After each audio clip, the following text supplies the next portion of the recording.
ఈరోజు ఏంటంటే చాలా రోజుల తర్వాత నేను మళ్ళీ వీడియోస్ చేస్తున్నాను. సో ఈ వీడియోస్లో నేను ఏం చేశానంటే ఇది అడ్వాన్స్డ్ ట్రేడింగ్ అనమాట. సో నేను మీకు almost analysis, option chain and డేటాను నేను అనలైజ్ చేసుకోవాలని చెప్తాను. సో దాన్ని బట్టి మీరు ఒక క్యాలిక్యులేషన్కి రావచ్చు. ఓకే, సో నేను మార్నింగ్ ఏం చేశానంటే ఈరోజు మార్కెట్ అనేది ఈ క్యాండిల్ నుంచి ఓపెన్ అయింది.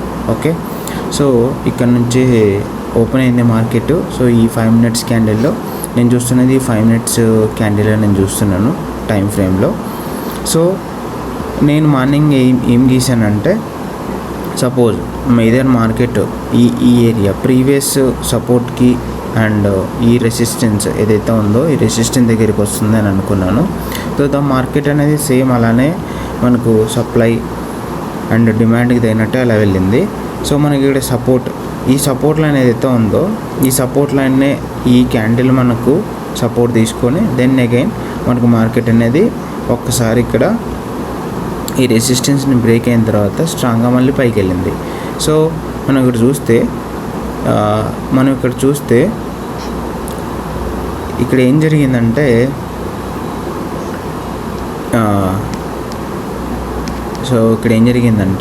ఈ ప్రీవియస్ రెసిస్టెన్స్ ఏదైతే ఉందో దాన్ని సపోర్ట్గా తీసుకొని దెన్ ఇక్కడ నుంచి మళ్ళీ అప్ సైడ్ వెళ్ళింది. సో మళ్ళీ ఇక్కడ చూస్తే మనకి ఏదైనా మళ్ళీ ఈ రెసిస్టెన్స్ని బేస్ చేసుకొని ఇక్కడ అయిపోయింది. సో నిఫ్టీ 50లో ఏమవుతుందంటే ప్రీవియస్ సపోర్ట్స్ రెసిస్టెన్స్ని బేస్ చేసుకొని మార్కెట్ అనేది మూవ్ అవుతుంది.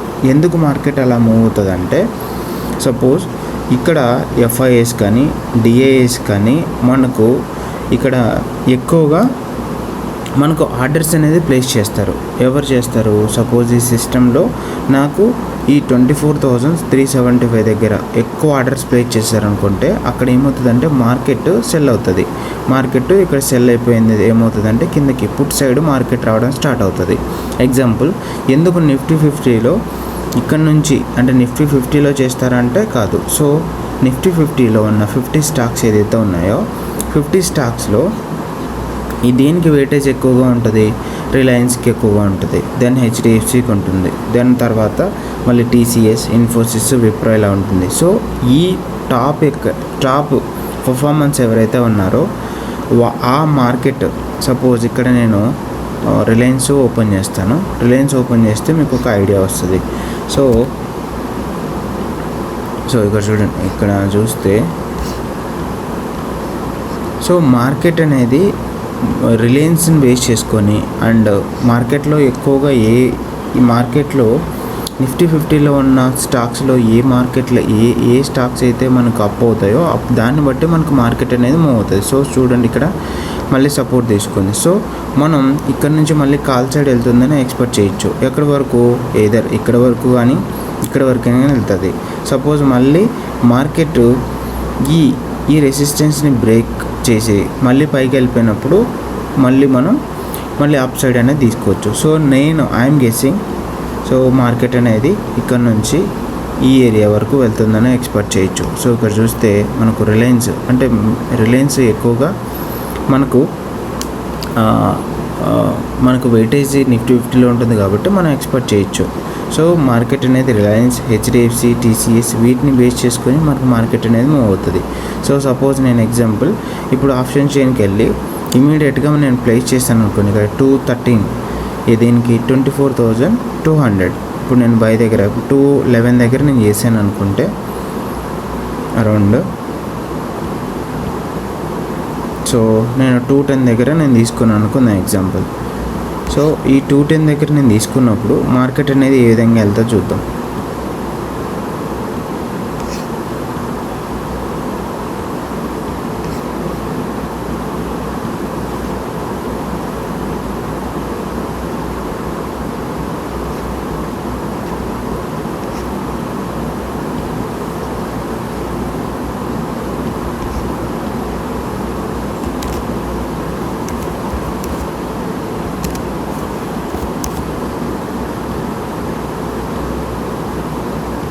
సో నా ఎక్స్పెక్టేషన్ ప్రకారం మార్కెట్ ఈజీగా మూవ్ అవుతుంది. మనం ఎంత చూసినాం? సో ఇక్కడ మనం చూసింది 210 ఇది సో మనం ఇక్కడ చార్ట్ ఓపెన్ చేద్దాం. సో ఇక్కడ చార్ట్ ఓపెన్ చేసిన తర్వాత నిఫ్టీ 50 210 దగ్గర తీసుకున్నాం. నా ఎక్స్పెక్టేషన్ ఇది. సో మనం ఇక్కడ చూస్తే మార్కెట్ అప్ సైడ్ వెళ్తుందనడానికి ఒక స్ట్రాంగ్ రీజన్స్ అయితే ఉన్నాయి. సో రిలయన్స్ యొక్క ఫోర్కాస్ట్, రిలయన్స్ స్టాకు మనకు మూవ్ అవుతుంది కాబట్టి సో నిఫ్టీ 50లో ఉన్న వెయిటేజ్ని బట్టి కూడా మనకు మూవ్ అనేది అవుతుంది. సో ఇక్కడ నేను ఎంతవరకు టార్గెట్ చేస్తున్నానంటే example suppose 220 and 237, these are the my 2 targets. So ఈ టార్గెట్స్ని మనం రీచ్ అయిన తర్వాత మనం చేసిన అనాలిసిస్ అనేది సక్సెస్ అనేది చూసుకోవచ్చు. నేను ఇక్కడ పెన్సిల్తో వేస్తాను. So it will be useful. మనకి ఎంత 210. సో 210 అనేది ఇక్కడ, దెన్ తర్వాత 223, 210, 223, 235. సో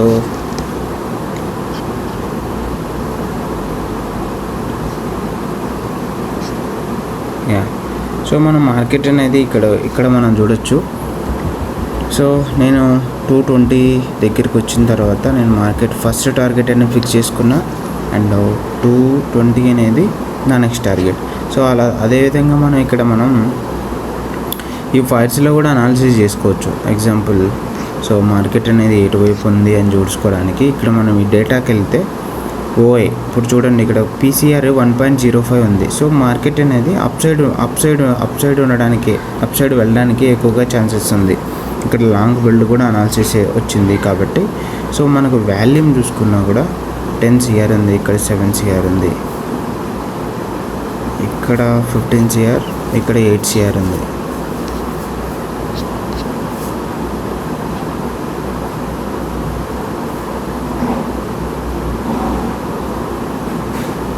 చూద్దాం మార్కెట్ అనేది ఎటువైపు వెళ్తుంది అని అనుకుంటున్నాను, అప్ సైడ్. సో మనం డేటా చూసుకున్నా కూడా డేటా సైడ్ ఇక్కడ వాల్యూమ్ అనేది మనకు కాల్ సైడ్ ఎక్కువగా ఉంది. చూడండి, ఎప్పుడైనా ఇలా కాల్ సైడ్ వాల్యూమ్ ఎక్కువగా ఉన్నప్పుడు 10 CR, 15 CR ఎక్కువగా ఉన్నప్పుడు మనం వాల్యూమ్ని బేస్ చేసుకొని అండ్ పీసీఆర్ని బేస్ చేసుకొని అనాలిసిస్ని బేస్ చేసుకొని మనం కాల్ సైడ్ తీసుకోవచ్చు. మరి దేన్ని ఎక్కువగా మనం కన్సిడర్ చేయొచ్చు అంటే మెయిన్గా first priority volume, second priority PCR, third వచ్చేసి ఓపెన్ ఇంట్రెస్ట్ ఏంటంటే స్పీడ్ బ్రేకర్ లాంటివి.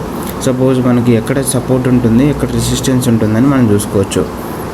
ఫర్ ఎగ్జాంపుల్ మనకు 24,300 దగ్గర మనకు ఒక రెసిస్టెన్స్ ఉంది, స్ట్రాంగ్ రెసిస్టెన్స్. తర్వాత మళ్ళీ ఇక్కడ కిందకి వెళ్తే 24,200 దగ్గర ఒక స్ట్రాంగ్ సపోర్ట్ అనేది ఉంది. సో మన అనాలిసిస్ కూడా లాంగ్ బిల్డ్ అనేది ఉంది. చూడండి 213 దగ్గర 214. So market will go up అనమాట. ఇప్పుడు 215. సో కంపల్సరీ వెళ్తుంది.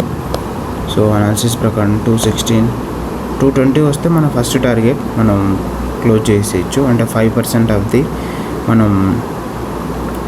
5% of the profit.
So market అనేది 210కి 222 222 అట్లీస్ట్ 222 దగ్గరికైనా వెళ్తుంది.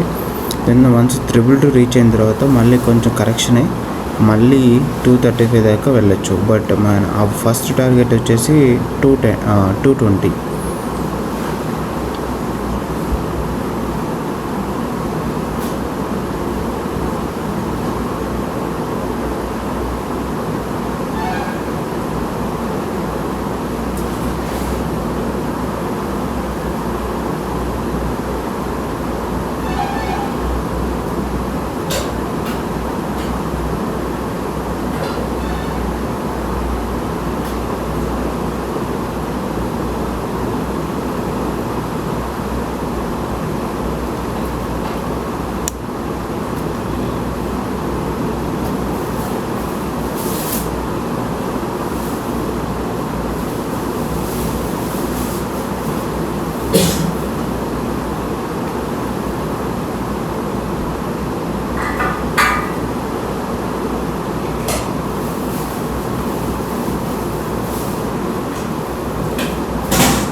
మనకు 219.31 దగ్గరికి వెళ్ళి మళ్ళీ వచ్చింది. సో నా ఎక్స్పెక్టేషన్ 220 వెళ్తుంది. సో మనం ఎప్పుడైనా ఇట్లా టార్గెట్ ముందే అనుకున్నప్పుడు డెఫినెట్గా టార్గెట్ ముందే ఫిక్స్ చేసుకుంటే ఆటోమేటిక్గా ట్రిగ్గర్ అయిపోతుంది సెల్ ఆర్డర్కి. So it will be better. మనం కంపేర్ విత్ ఎమోషన్స్ని మనం కంట్రోల్ చేసుకోకుండా ముందే మనం టార్గెట్స్ని ఫిక్స్ చేసుకుంటే ఇట్స్ బెటర్.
సో కొంచెం స్లోగా పుష్ చేస్తున్నారు బయర్స్.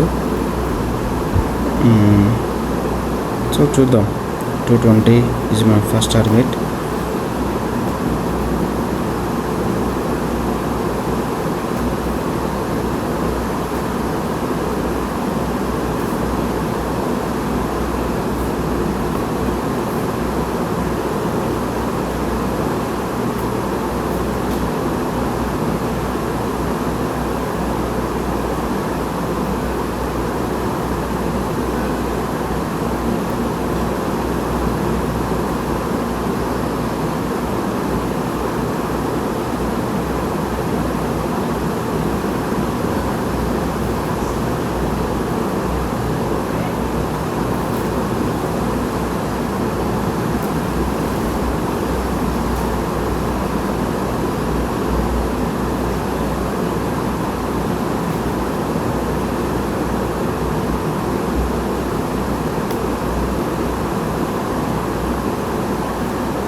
సో ఇంకొకటి, మనం ఎప్పుడైనా మార్కెట్లో ఆర్డర్ ప్లేస్ చేసిన తర్వాత ఇంకా మనకు స్టాప్ లాస్ హిట్ అవుతుందా, టార్గెట్ హిట్ అవుతుందా లేదా అనేది అనవసరం.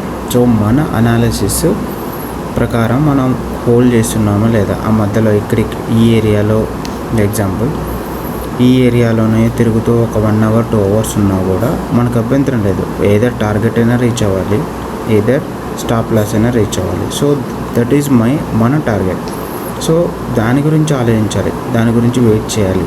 So market is nothing but patience to risk ఏ విధంగా చేస్తున్నాం అన్న దాన్ని బట్టి డిపెండ్ అయి ఉంటుంది. సో మనం ఒకసారి బై ఆర్డర్ ప్లేస్ చేసిన తర్వాత మనం either target either stop loss అయినా హిట్ చేసిన తర్వాత మనం మార్కెట్ నుంచి బయటకు వస్తాం.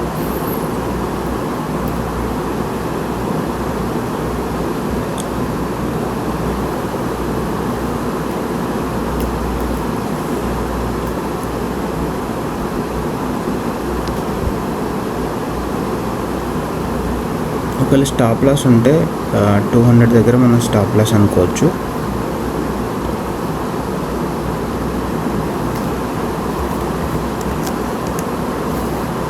$199 పెట్టుకున్నాం ఎగ్జాంపుల్.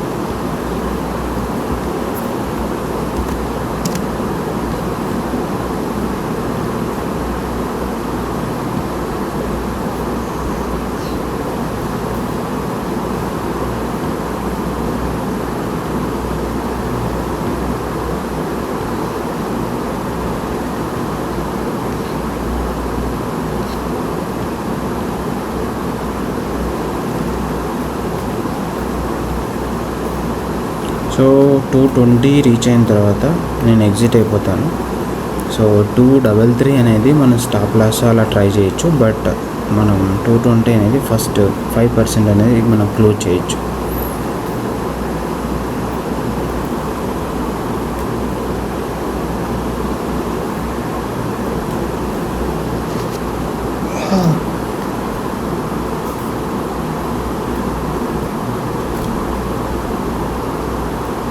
ఈ వీడియోస్ చాలా రోజుల నుంచి అయిపోయాయి. సో నేను మళ్ళీ రిట్రై అయ్యి మళ్ళీ స్టార్ట్ చేద్దామని స్టార్ట్ చేసిన. సో మళ్ళీ స్లోగా కంటిన్యూ చేసి ఒక కన్సిస్టెన్సీగా నేను తీసుకెళ్ళడానికి ట్రై చేస్తాను. బికాజ్ జాబ్ కావచ్చు, ఎసెంచర్లో జాబ్, దాని తర్వాత ఇప్పుడు March 22 is my last working day 2026. నేను రిజైన్ చేశాను. దాని తర్వాత ఇంటర్వ్యూస్ ఇచ్చాను, కొన్ని ఆఫర్ లెటర్స్ ఉన్నాయి. సో ఎయిదర్ వీటిని మేనేజ్ చేస్తూ ఇది చేయడం అనేది కొంచెం నాకు టైం సరిపోలేదు. సో టైంని మేనేజ్ చేయాలి కాబట్టి మళ్ళీ కొంచెం నేను కన్సిస్టెన్సీ చేయడానికి I will try definitely. So మనకు నిఫ్టీ 50 ఇటువైపు చూస్తే నిఫ్టీ 50 ఈ లైన్స్ని క్రాస్ చేస్తే డెఫినెట్గా 24292ని క్రాస్ చేస్తే ఆటోమేటిక్గా 220 దగ్గరికి వెళ్ళిపోతుంది.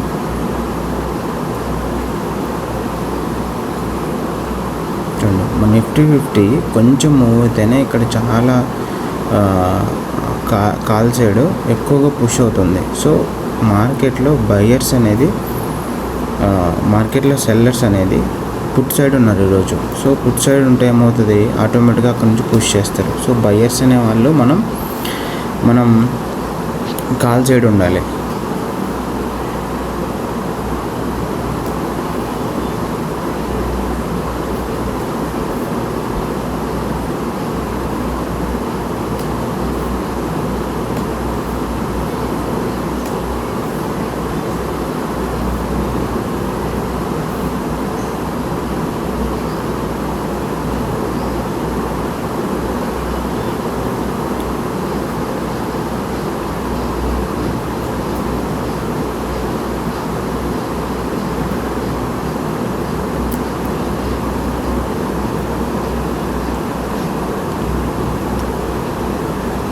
సో మార్కెట్ అనేది ఈ ఏరియాలోనే ఉంది. సో కొంచెం ఏరియా దాటితే మనకు మంచి స్కోప్ అయితే ఉంటుంది. ఎగ్జాంపుల్ ఇంకా స్టిల్ కాల్ సైడే ఉంది, వాల్యూమ్ కూడా బాగానే ఉంది, అండ్ అనాలిసిస్ కూడా మనకు లాంగ్ బిల్డ్గానే ఉంది.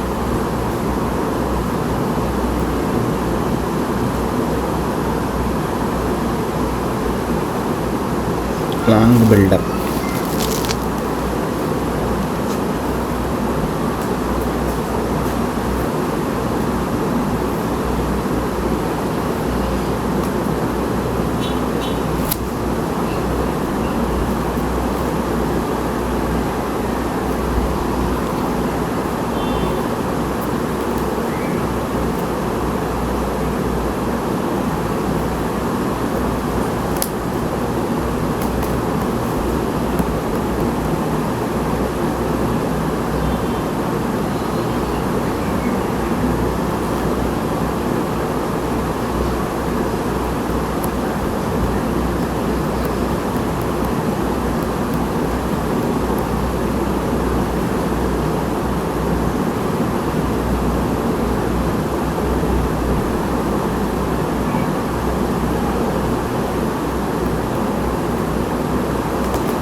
సో మెయిన్గా నేను ఇండికేటర్స్ ఒక్కటినే ఫాలో అవును.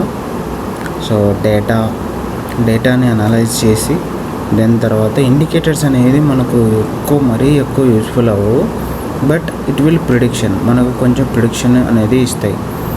కమింగ్ టు డేటాతో పాటు మనం అనలైజ్ చేసి and support and resistance, market ఈరోజు ఫ్లో ఎటువైపు ఉందనేది చూసుకుంటే మార్కెట్ అనేది ఒక డైరెక్షన్ అనేది తెలుస్తుంది, ఎటువైపు ఈరోజు మార్కెట్ వెళ్తుందని. అంటే ఇవన్నీ కాంబినేషన్స్ అనేది మనకు ఎటువైపు డైరెక్షన్ వెళ్తున్నాయని చెప్తుంది. సో మనం టూ మచ్ ఇండికేటర్స్ లేదా కంప్లీట్గా డేటా పైన కంప్లీట్గా ఒకదానిపైన depend, it's a overall combination of analysis అన్నమాట. అనాలిసిస్ని బేస్ చేసుకొని మనం బై చేయాలి. దీని తర్వాత టార్గెట్స్ని, స్టాప్ లాస్ని మనం ఫిక్స్ చేసుకొని రిస్క్ మేనేజ్మెంట్ ఎలా కొంచెం మనం మూవ్ అవుతూ వెళ్ళాలి.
టైం ఎంత అయింది? 12:30. సో మార్కెట్లో ఎప్పుడైనా 3 PM అది డ్యాన్ షూర్ తెలుస్తేనే చేయాలి, లేదంటే ఆఫ్టర్ 3 PM మార్కెట్లోకి ఎగ్జిట్ అనేది అవ్వద్దు.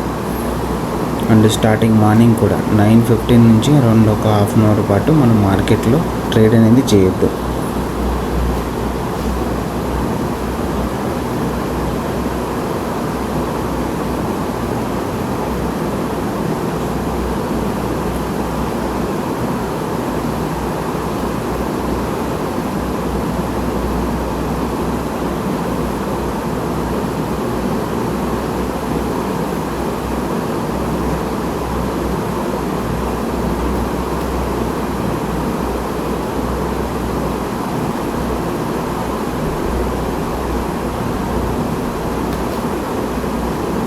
లాస్ట్ 20 minutes నుంచి మనకు ఇక్కడిక్కడే మార్కెట్ మూవ్ అవుతుంది. సో ఒకవేళ టార్గెట్ రీచ్ అయితే 220, లేదంటే 199 అనేది స్టాప్ లాస్ పెట్టాను.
సో మార్కెట్ అనేది మనం చూస్తే ఈ ఏరియా ఉంది. సో మనకు ఒకవేళ ఇక్కడికి వెళ్ళినా ఇవంతా మనకు రెసిస్టెన్స్ జోన్లో ఉంటాయి. R1, R2 జోన్స్ ఉంటాయి. సో చూద్దాం, either stop loss or target.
So market అనేది ఎక్కువగా కాల్ సైడ్ స్ట్రాంగ్గా ఉంది.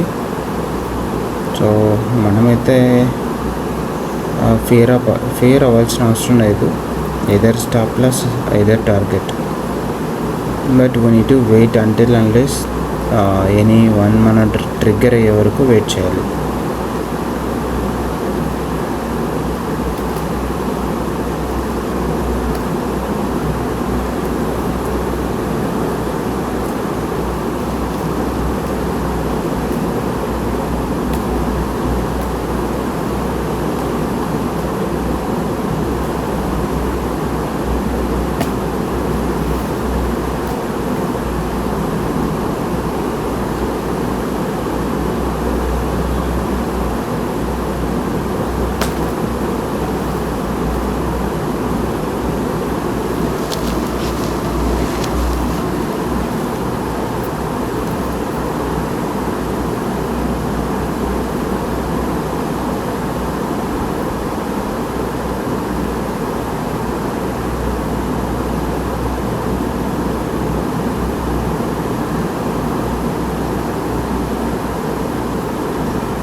సో చూద్దాం. మీరైతే చూడండి ఇది. సో నేను ఇక్కడ వీడియోతో ఎండ్ చేస్తున్నాను. మళ్ళీ వీడియో 2 లెంత్ అవుతుంది అండ్ అప్లోడింగ్ కూడా కష్టం అవుతుంది కాబట్టి సో ఎదర్గా మనకు స్టాప్ లాస్, ఎదర్గా మనకు టార్గెట్, ఈ రెండిట్లో రీచ్ అవ్వడానికి సో నేను అప్కమింగ్ డేస్లో నేను కంటిన్యూస్గా మీకు నాలెడ్జ్ షేరింగ్ అండ్ ఇంకొంచెం మీకు జెన్యూన్ ఇన్ఫర్మేషన్ ఇవ్వడానికి మార్కెట్ ఎలా రన్ అవుతుంది, ఇన్వెస్ట్మెంట్కి సంబంధించిన స్ట్రాటజీస్ కానీ దీంట్లో ఎలా పిక్ చేయాలనేది మీకు అప్కమింగ్ వీడియోస్లో నేను చేస్తాను. Okay, thank you very much.